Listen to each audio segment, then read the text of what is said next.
Sir नमस्कार, आपका स्वागत है। सर जैसे ही पार्टी सत्ता में आती है और उस पार्टी के कुछ चंद लोग, आपने देखा होगा कि कुछ गुंडागर्दी करते हुए नज़र आते हैं, कुछ गलत गतिविधियों में नज़र आते हैं। तो इस बारे में चुनाव आयोग और चुनाव की तरीके से क्या आपको क्या लगता है कि आपकी पार्टी और आपके क्या उद्देश्य हैं, आपका क्या विचार है? जी सर। जी सर।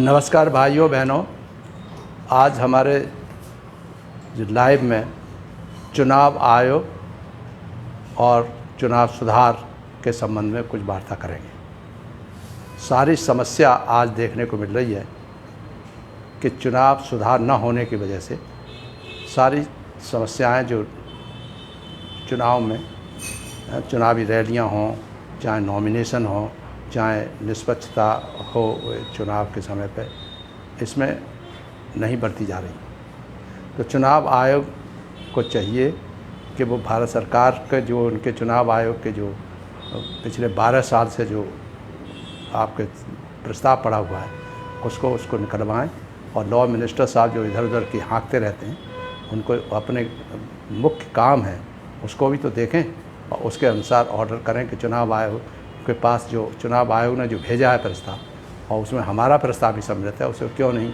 साफ करते हैं। समस्या आज सभी जान रहे हैं, सारी जनता परेशान है कि दो पार्टियों के बीच में अभी समाजवादी पार्टी और बीजेपी के जिला पंचायत के अध्यक्षों के चुनाव के बीच में, जिसमें 17 चुनाव अध्यक्ष निर्विरोध चुने गए, कुछ समाजवादी पार्टी का आरोप है कि वो जो है उनके कैंडिडेट्स को नॉमिनेशन ही नहीं करने दिया गया और खूब घूसा पट्टी टीवी पे दिखाई दे रही थी, मार धाड़।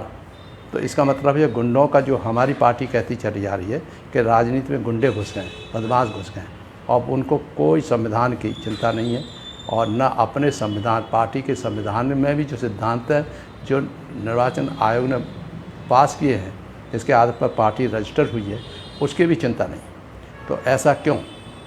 इसके क्या ये जो ऐसा ही होता रहेगा? तो दिन पर दिन आज से चल रहे हैं, कल गोलियां चलेंगी, आज भी गोलियां चल जाती हैं। तो इस तरह से तो प्रजातंत्र बिल्कुल ही गुंडा तंत्र में बदल गया है, जो हमने माननीय प्रधानमंत्री को सबसे पहले लिखा था, मगर उन्होंने भी निर्वाचन आयोग को भेज दिया और उसके बाद उस पर कोई कार्रवाई आज तक नहीं हुई है जो मुझे मानते। उसमें मैंने यही कहा था कि गुंडा तंत्र, भ्रष्ट तंत्र की तरह प्रजातंत्र हो रहा है, इसको बचाने के लिए आप क्या कार्रवाई करेंगे, मगर कोई कार्रवाई नहीं हुई। तो इससे मैं बहुत हताश हूँ, बहुत दुखी हूँ। अभी देखना मेरे दिमाग में ये आया था कि इसको कैसे रोका जाए। एक तो ये है कि नॉमिनेशन के समय ही बहुत बड़ी संख्या में भीड़ जाती है, उसको नियंत्रित किया जाना चाहिए। उसमें कहा जाए कि केवल कैंडिडेट और 8-10 प्रस्तावक ही उसके पास, कलेक्ट्रेट के पास या जहाँ पर ये नॉमिनेशन होता है उसके पास जाना चाहिए। बाकी किसी को भी 1-8 किलोमीटर के बीच में कोई भी आदमी वहाँ नहीं होना चाहिए, जिससे कि कम से कम शांतपूर्ण वातावरण में कोई आदमी निष्पक्षता से, निर्भीकता से अपना नॉमिनेशन फाइल कर सके। एक तो निर्वाचन आयोग को फ़ौरन ही ऑर्डर जारी कर देना चाहिए। ये नहीं कहे निर्वाचन आयोग कि ये हमारे हाथ में नहीं है। अब तुम्हारे हाथ में नहीं है ये तो इससे मतलब निर्वाचन आयोग के अगर सही ढंग के लोग चुने जाते वहाँ पहुँचते हैं तो वो सख्ती से कहेंगे कि नहीं ये होना है, तभी देश की प्रजातंत्र बचेगा। दूसरा, नॉमिनेशन के बाद जो रिजेक्शन होता है पर्चों का, उस पर भी निगाह रखना चुनाव आयोग का ज़रूरी है, क्योंकि कोई भी जरा सा भी कारण बता दिया और वैसे ही बिना थोड़ा करेक्शन किए हुए उसको तमाम बहाने लगा करके उसको रिजेक्ट करने में लगे रहते हैं। कभी सोचते हैं कि ये बैलेट पेपर से बड़ा हो जाएगा, तो उनको ढूंढना पड़ता है कि किस किस को ख़त्म करें। हर एक का अधिकार है, आप रिजेक्ट ऐसे थोड़ी कर सकते हैं। आप ये क्वाजी जुडिशल ऑर्डर है, बाकायदा रिजेक्ट करने से पहले उसको सुनिए, उसकी बात समझिए, आप भी बात दूसरे पक्ष करिए, तब आप रिजेक्ट कर सकते हैं, ऐसे नहीं कर सकते। फॉर्मेलिटी करके रिजेक्शन और एक्सेप्टेंस करते हैं, ये कोई अच्छी बात नहीं है। तीसरा जो बहुत ही महत्वपूर्ण बात है कि जो नई नई पार्टियां बड़े उत्साह में काम करती हैं, उनको आप रजिस्टर करते समय ही चुनाव चिन्ह देना चाहिए। मैं इसे पिछले 11 वर्ष में 2011 में रजिस्टर हुआ था, तब से मैं लगा हुआ हूँ कि भाई चुनाव चिन्ह तो दीजिए। नसीम जैदी साहब थे और हमारे साथी रहे हैं, हमने उनको समझाया तो वो मान गए कि हाँ 1 साल से पहले कम से कम और चुनाव चिन्ह मिल जाना चाहिए, जिससे वो अपना प्रचार प्रसार कर सके। यह पॉलिटिकल पार्टी रजिस्टर्ड विदाउट चुनाव चिन्ह is a word without wings, उड़ ही नहीं सकती। देखा यह गया कि माननीय प्रधानमंत्री जी भी चुनाव प्रचार के लिए जाते हैं तो कमल का फूल उनको तब तक लगा होता है, यानी उसका इतना महत्व है। और सारे 5 साल तक अपने चुनाव चिन्ह से प्रचार करते हैं। और नई पार्टियां जैसे हम 2009 में इलेक्शन लड़े, तब हमको पतंग पकड़ाई थी। उसके बाद हम सोचे कि पतंग हमारा रहेगी। उसके बाद 2014 में लड़े तो फिर ये जो हमें वॉकिंग स्टिक दे दिया। फिर हम बार बार लिखते रहे, तमाम ईमेल भेजे हैं चुनाव आयोग को, मगर कोई चिंता नहीं। फिर उसके बाद 2019 में लड़े, तब भी बड़ा मुश्किल से बहुत मुश्किल 1 दिन पहले हमको चुनाव चिन्ह मिला। अब आप बताइए कि पार्लियामेंट का इलेक्शन 1 दिन के वो चुनाव चिन्ह पहले मिले, वो कैसे दूसरों का मुकाबला कर सकता है। तो ये एक तरह के इनजस्टिस होती है छोटी पार्टियों के खिलाफ। आपने फार्मूला बना रखा है, उसको अमेंड किया जा सकता है। कोई हार्ड एंड फास्ट रूल नहीं है कि जो है चुनाव आयोग उसको बदल नहीं सकता। आपका ये चुनाव चिन्ह नहीं है। मेरी बात होती थी सेक्रेटरी से, वो कहते चुनाव चिन्ह की कमी है।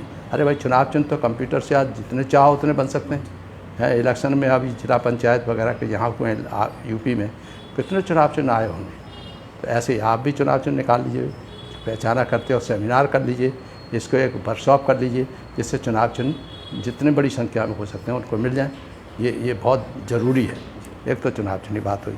तीसरी बात यह है कि जो चुनाव हैं वो इतने महंगे हो गए हैं कि उससे गरीब जो तबके के लोग हैं, जिनकी भावना है कि हम अपने समाज के लिए कुछ करें, गरीबों के लिए कुछ करें, क्योंकि मालदार जो आता है उससे तो रुपया कमाने की और ज़्यादा चीज़ उसकी इच्छा होती है कि जितना ज़्यादा कमाया जा सके, लूट कर सके, वो करो। अपनी तनख्वाह तो मिलती है, मगर तनख्वाह को फैसिलिटी जाने कितनी मिलती हैं।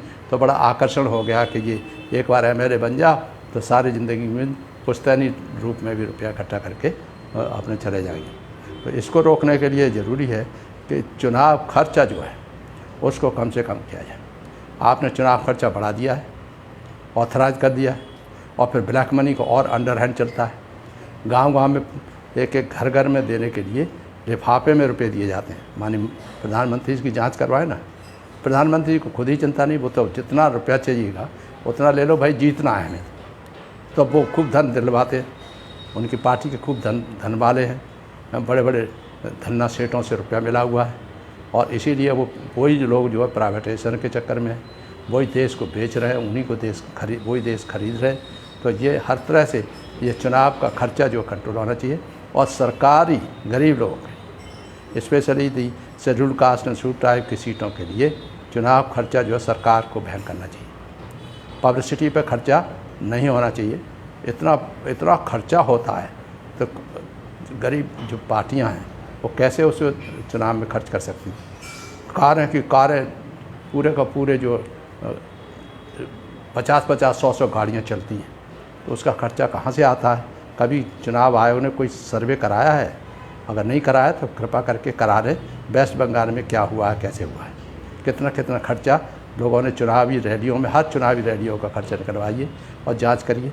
और नहीं तो ये जो जनता को कसम लेना चाहिए कि इससे इतने खर्चे से ज़्यादा बिल्कुल भी नहीं होने देंगे और करप्शन नहीं होने देंगे। मैंने तो प्रैक्टिकल बताया। मैं प्रचार करने गया था, एक मोहल्ले में लोग बोल रहे कल इलेक्शन होने वाला है, उससे वाला साहब आप क्या करेंगे कि मैंने भाई मैं समझ गया तुम्हारी भाषा, मैंने कुछ नहीं कर सकता, मैं तो अपने सिर्फ शुद्धता के लिए और उसके लिए लड़ रहा हूँ, शुद्धता के लिए लड़ रहा हूँ।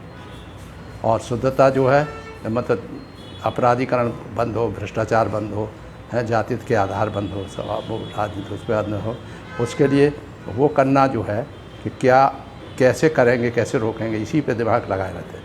और ये इसके लिए जो चुनाव शुरुआत के लिए है उसमें खर्चा सरकार की तरफ से होना चाहिए। प्रचार के लिए आप एक प्लेटफॉर्म पर हर MLA जब खड़े हो जाए, कैंडिडेट खड़े हो जाए, तो 1-2-3 बार उनको प्रचार के लिए एक प्लेटफॉर्म दीजिए और उस पर हर एक आदमी, हर पार्टी का कैंडिडेट अपनी अपनी बात कहे कि कैसे विकास करेगा क्षेत्र का, और जनता उसे सुने। और वो जो खर्चा है वो इलेक्शन कमीशन उसे बैन करे, जिससे कि बिल्कुल हो जाए। ठीक है। जिससे सरकारी कैंपेन जो है सरकार की तरफ से ही, प्रचार सरकार की तरफ से होना चाहिए, तभी ये साफ़ सुथरे चुनाव होंगे।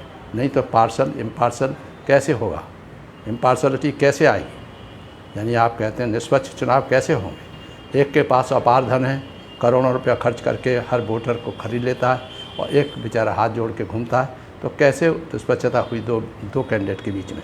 इस पर एक मौलिक प्रश्न है, इसको सोचने की बात है। तीसरा, अभी देखा है एक और है कि जो आपका इलेक्टोरल वो थे सिस्टम, उसमें ये कहा गया था कि जो एक कैंडिडेट, कुछ कैंडिडेट्स इधर से उधर चले जाते हैं, उनको 1/3 होते हैं तो वो उनको रिजेक्ट कर, उनकी सदस्यता ख़त्म कर दी जाती है। मगर वो एमएलए के बाद है। हम तो कह रहे हैं कि जो पार्टी का रजिस्ट्रेशन होता है उसमें जो उद्देश्य होते हैं उनको लेकर के शपथ लेकर के इलेक्शन कमीशन उनको कराता है, रजिस्ट्रेशन होता है। तो कोई भी आदमी पार्टी एक बार ज्वाइन कर लिया, उसके बाद जब उसे टिकट नहीं मिला या कुछ नहीं मिला तो वो दूसरी पार्टी में चला जाता है। इसका मतलब है कि जो पार्टी के कॉन्स्टिट्यूशन के अनुसार जो सिद्धांत थे उनको छोड़ के दूसरी पॉलिसी उसमें जाता है, पॉलिसी में जाता है। तो ये तो बहुत ही गलत है। इसी से ये सिद्धांत विहीन पॉलिटिक्स हो गई है। तो सिद्धांत विहीन पॉलिटिक्स नहीं होना चाहिए। जो पार्टी के कॉन्स्टिट्यूशन में भारतीय संविधान के अनुसार जो निहित है उसी का पालन करते हुए चुनाव लड़ना चाहिए। ये चुनाव का सुधार अगर हो जाएगा तो एक देश आदर्श देश बनेगा। आदर्श, मेरी जो कल्पना है कि आदर्श समाज बने, आदर्श मानव बने, और तभी आदर्श राष्ट्र बन सकता है। और आदर्श राष्ट्र बनना बहुत आवश्यक है, और नहीं तो आपकी गुंडागर्दी, बदमाशी, मारधाड़, खून खराबा, इसके अलावा कुछ नहीं हो रहा। और बहू बेटियों की इज्जत लूटना, गुंडागर्दी होना, ये आम बात है। और फिर पुलिस वालों के वो आता है, पुलिस वाले जब एफआईआर दर्ज करने जाते हैं तो वो अपनी भाषा के अनुसार एफआईआर दर्ज करते हैं। ऑर्डर हैं शासन के, फ़ौरन एफआईआर दर्ज की जाए तो एफआईआर भी दर्ज टालम टोल होती रहती है। तो ये विचित्र सा स्थिति हो गई है समाज में। जुडिशरी है, जुडिशरी जजमेंट ही नहीं देगी वर्षों तक, क्योंकि उनके पास इतने केसेस हैं। उनका बहाना है कि साहब इतने केसेस हम क्या करें, जजेस की संख्या कम है। तो मतलब एक तरह से आदमी जो है, जो भी नागरिक है, वोटर है, जिसको एक्चुअली अधिकार होना चाहिए कि हाँ अपनी सरकार सही रूप से बनाए, वो उसको नहीं मिल पा रहा है। इससे बड़ा हताहत है। स्पेशली नवयुवक लोग जो हैं वो बड़े परेशान हैं कि क्या करें, कहाँ जाएं। बेरोज़गार इतने हैं बेचारे कि उनको कोई नौकरी भी नहीं है। पॉलिटिक्स में रास्ता ढूंढना चाहते हैं तो वहाँ पर ये धनाढ़ लोग नहीं उसने घुसने देते। चुनाव सुधार है नहीं तो कैसे क्या करें, तो अल्टीमेटली वही बदमाशों की गोद में बैठता है। कोई भी पार्टी हो, आप बता दीजिए, कोई भी पार्टी नेता ये कहे कि मेरी पार्टी साफ़ सुथरी है, मेरी पार्टी में क्रिमिनल्स नहीं है, मेरी पार्टी में क्रिमिनल्स को टिकट नहीं दिया जाएगा, मेरी पार्टी भ्रष्टाचार से प्राप्त धन का प्रयोग नहीं करेगी, काला धन को जब्त करेगी। कोई पार्टी ऐसी है क्या जो गरीबों की भागीदारी मिलेगी, महिलाओं की भागीदारी मिलेगी? आप बताइए। ऐसे गुंडागर्दी के माहौल में कोई महिला नॉमिनेशन करने जा रही है, उसको धक्का मुक्का हो रही है, तो काहे को जाएगी वो, क्यों पॉलिटिक्स में आएगी? इसीलिए महिलाएं जो पॉलिटिक्स में आने से कतराती हैं। वही महिला आती हैं जो अपने आप खूब अच्छी सी उसकी भावना होती है लड़ने झगड़ने की, वो तो उनमें साफ हो जाती साफ। अदरवाइज़ सज्जन महिलाएं पॉलिटिक्स में आना बड़ा मुश्किल है। मेरी धर्मपत्नी 2-3 बार, एक बीपी सिंह साहब की पार्टी ने 91 में एमपी का इलेक्शन लड़ा था सीतापुर से, है, और उसके बाद जो है माननीय मुलायम सिंह यादव जी ने 2 बार लड़ाया। समाजवादी पार्टी है, और उन्होंने जो अचानक हमें बिना पूछे हुए, हम प्रिंसिपल सेक्रेटरी थे, खुर्जा से इलेक्शन लड़ाने की अनाउंस कर दिया, क्योंकि हम प्रिंसिपल सेक्रेटरी थे, वो चीफ मिनिस्टर थे।